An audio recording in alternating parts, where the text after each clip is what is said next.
What's going on, guys? Dalibor here for T3G. Today we're going to be talking about the Tier 1 FPS controller for PS3. Now the reason I keep talking about these FPS style controllers, these Xbox layout controllers, is because I really don't like the layout of the DualShock controller. I just don't find it comfortable. I have bigger hands, and I find that when I'm using, especially for a game like God of War where you actually do use both sticks a lot, you run into yourself. You run into your fingers, especially if you got bigger hands. That has been my experience. So I've spent many years and many store visits and GameStop visits to try to figure out exactly what the best controller is going to be for me, and this might be it. I'll be honest with you guys, this may be the one. Now the big benefits on this Tier 1 FPS controller is, of course, the layout on the top. It's got some additional stuff though. It's got the macro button on the front, and it's also got some programmable buttons on the back. We'll get into those in a little bit.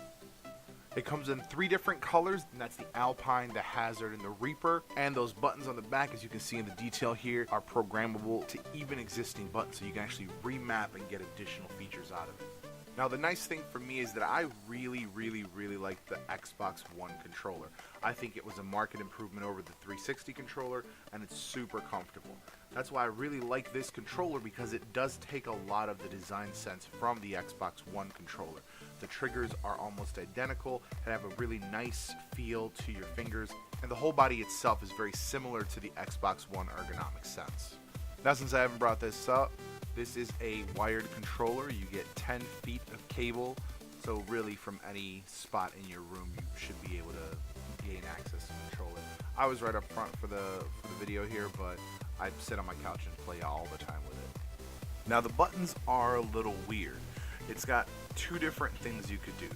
You could remap any of the 3 buttons. So you got 1 button on the front, got 2 buttons on the back. Now the button on the front is nice because let's say you don't want to go up over your square and your circle to press the triangle. You can make the front macro button your triangle, so then you just got a little bit of travel right next to the X and you can just fly by. So depending on what kind of game you're playing, this could come in real handy. I actually see a lot of this, even though it's called an FPS type controller, I see a lot of this coming very handy in things like fighting games, Mortal Kombat, Street Fighter, that type of thing. Now the buttons on the back are nice and convenient because if you don't want to hit the right bumper, left bumper, that type of thing, you can program them to one of those as well. Then you also have the macro option where you can actually put in a sequence of keys for it to just execute all at once. So with the single press of a button, you could put in a combo or a combo breaker or something like that. Again, I feel like a lot of this is going to be really helpful in fighting games. Overall, I really like this controller. I think this may be my go-to for the PS3. I did test it with the PS4. I was really hoping it would work. It does not. I found an option on Amazon. I'm going to have to order that at some point once I get into my Uncharted collection and start playing that. That's basically it for today. Appreciate you guys for watching. If you have any questions on the controller, make sure you drop them down below. Make sure you come back next week.